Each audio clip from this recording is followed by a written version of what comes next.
तो उत्तराखंड से एक महत्वपूर्ण राजनीतिक प्रतिक्रिया सामने आई है, जहां मुख्यमंत्री पुष्कर सिंह धामी ने पश्चिम बंगाल में भारतीय जनता पार्टी को मिली जीत को ऐतिहासिक और असाधारण बताया। हालांकि उन्होंने इस परिणाम की केवल चुनौती की जीत नहीं, बल्कि जनता की आशाएं, विश्वास और बदलाव की आशंका की जीत बताया। मुख्यमंत्री धामी ने कहा है कि पश्चिम बंगाल की जनता ने विकास, सुशासन और पारदर्शिता के पक्ष में अपना स्पष्ट समर्थन दिया है। सीएम धामी ने कहा कि परिणाम इस बात का संकेत है कि अब मतदाता जो है वो ठोस नीतियां और मजबूत नेतृत्व को प्राथमिकता दे रहे हैं। उन्होंने इस बात जो है इसमें साथ ही कहा कि जीत का श्रेय है जो है प्रधानमंत्री नरेंद्र मोदी के नेतृत्व को दिया जाता है, और कहा कि उनके विजन और नीतियों पर जनता का भरोसा लगातार बढ़ रहा है। सीएम धामी ने कहा कि मोदी सरकार के कार्यकाल में देश ने विकास के नए आयाम छुए हैं, जिसका असर अब राज्यों के चुनाव परिणामों में भी साफ नजर आता है। मुख्यमंत्री ने डबल इंजन सरकार के मॉडल का भी उल्लेख किया और कहा कि यह व्यवस्था देश भर में सफल भी साबित हो रही है। उनके अनुसार जब केंद्र और राज्य में एक ही जो पार्टी की सरकार होती है तो विकास कार्यों को गति मिलती है, योजनाओं का लाभ सीधे जनता तक पहुंचता है। सीएम धामी ने विश्वास भी जताया कि इस जीत के बाद पश्चिम बंगाल में विकास की नई रफ्तार देखने को मिलेगी और वहां की जनता को बेहतर शासन का लाभ होगा।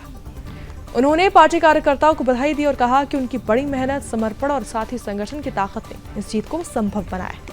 मुख्यमंत्री ने यह भी कहा कि परिणाम देश की राजनीति को एक स्पष्ट संदेश भी देता है कि अब जनता विकास, स्थिरता और प्रभावी नेतृत्व को प्राथमिकता दे रही है।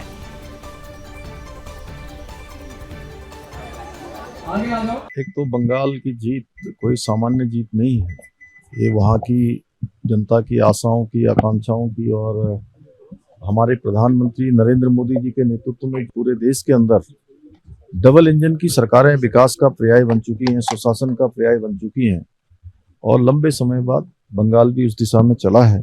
और यूसीसी उत्तराखंड में 2022 के आम चुनाव में आदरणीय प्रधानमंत्री श्री नरेंद्र मोदी जी के नेतृत्व में उत्तराखंड के जनता के साथ दिया गया वचन था, जो देवभूमि उत्तराखंड में लागू हुआ। और जब ये लागू हो रहा था तो उस समय मैंने कहा था कि जिस प्रकार से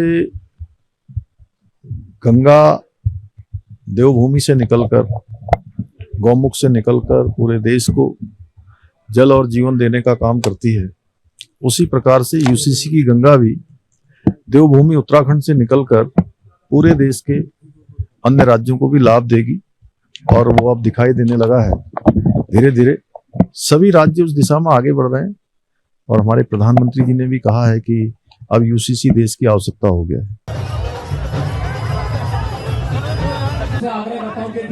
बहुत शीघ्र हमने मंच बनाया है। आप भाई ढोल वाले आगे आ जाओ।